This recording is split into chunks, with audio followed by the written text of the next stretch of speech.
গোপীবল্লভপুরের কাছে রয়েছে চোরাচিতা গ্রাম, আর সেই গ্রামে রঙ্কিনী দেবীর থান আছে। একটি পূর্ণাঙ্গ গ্রানাইট অথবা বেলে পাথরের মূর্তি পূজিত হয় এখানে। পাকা মন্দির নেই, খোলা গাছের নিচে রাখা মূর্তি। এই মূর্তি অবশ্য কোন দেবীর তা নিয়ে সন্দেহ আছে, কালের ছাপ পড়ে খুব একটা বোঝা যায় না। দেবী রঙ্কিনীর পুজো করা হয় মূলত বন্ধ্যাত্ব দূরীকরণ অর্থাৎ সন্তান কামনায়। মনে করা হয় তিনি বন্য প্রাণী বা হাতি থেকে ভক্তদের রক্ষা করেন।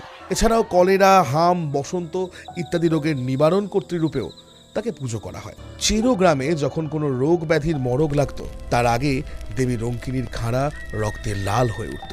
তার সব ক্ষেত্রেই তিনি রক্তপিপাসু এবং ভয়ঙ্করী এক দেবী। গালুডিতে রঙ্কিনী ডুংরি বলে একটি ছোট পাহাড় রয়েছে।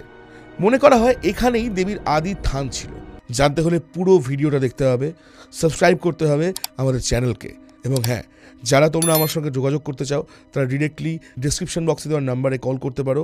এবং তোমাদের যদি এই রকম এলাকার কোনো প্রাচীন দেবীর সম্বন্ধে তুমি জানো, তোমরা আমাকে মেল করে জানাতে পারো।